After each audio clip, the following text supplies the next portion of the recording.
మార్చినది. ఎత్తైన కొండ ఏంటో అర్థమైపోయింది.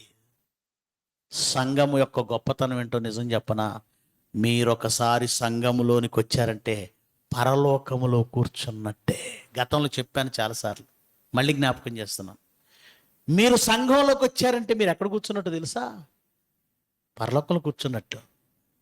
తెలియని వాళ్ళకి మరొకసారి జ్ఞాపకం చేస్తాను. ఎఫెస్సీ 2:7 చదవండి. ఎఫెస్సీ 2:7.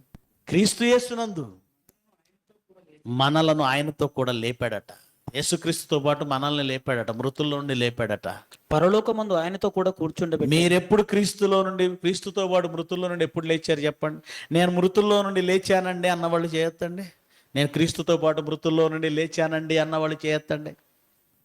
అదేంటండి క్రీస్తుతో పాటు మృతుల్లో నుండి లేచేది రెండవ రాకడలో కదా, ఇప్పుడెప్పుడు లేచామండి మేము అంటారా? అది కూడా ఒక్క వ్యక్తి ఎత్తాడండి చెయ్యి. ఆయన క్రీస్తుతో పాటు మృతుల్లో నుండి లేచాడట. నేను కూడా క్రీస్తుతో పాటు మృతుల్లో నుండి లేచాను. మీలో ఎవరైనా లేస్తే చేయొద్దండి. చూసారా, ఎందుకైనా మంచిది చేతుదామనే. బాప్తిస్మం తీసుకున్న వాళ్ళు చేయొద్దండి.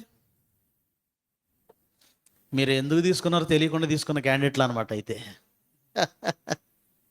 ఎవరైనా తీసుకోమని బలవంతం చేశారా? అంటే బాప్తిజం గురించి ఏం తెలియకుండా తీసేసుకున్నారా? పాపముల చేత అపరాధముల చేత మీరు చచ్చిన వారై ఉండగా క్రీస్తు మిమ్మల్ని ఏం చేశాడు? బాప్తిజం అంటే మీరు మళ్ళీ పుట్టారు, మృతులలో నుండి బ్రతికారు. మొదటి పునరుద్ధానం అది. బాప్తిజమము మొదటి పునరుద్ధానం. మీరు ఆల్రెడీ మృతుల్లో నుండి లేచారు. బాప్తిజం తీసుకున్న వాళ్ళని నీటిలో ముంచుతాడా సేవకుడు? ముంచుతాడు. దాని అర్థం ఏంటంటే సమాధి చేయటం. మరలా తిరిగి లేపుతాడా? మీరు మృతుల్లో నుండి లేచారు ఆ రోజు. పెళ్లికి తీసుకున్న క్యాండిడేట్లు ఉన్నారేమో ఇక్కడ. బాప్తిజం అంటే పెళ్లికి తీసుకునేది కాదు. మొత్తం సామూహికంగా జనవరి 1 ఇస్తున్నారు కనుక వాళ్ళతో పాటు నేనేళ్ళు మునిగానని అనకండి. బాప్తిజం గురించి పూర్తిగా తెలుసుకోండి. పాపములతో అపరాధములతో మృతులలో ఉన్న మిమ్మను క్రీస్తుతో కూడా దేవుడు ఆ రోజు ఏం చేశాడు తెలుసా? బ్రతికించాడు.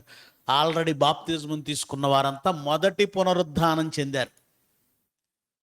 ప్రకటన గ్రంథం 2వ అధ్యాయం 6వ వచనం. ఈ మొదటి పునరుత్థానములో పాలు గలవారు ధన్యులు పరిశుద్ధులై యుందురు. ఏ పునరుద్ధానం అట? మొదటి పునరుద్ధానం. మొదటి పునరుద్ధానం అన్నాడంటే రెండవ పునరుద్ధానం కూడా ఉందని అర్థం. అంతేనా కదా? ఇదిగో ఈమె మా మొదటి అమ్మాయి అండి అంటే దాని అర్థం ఏంటి?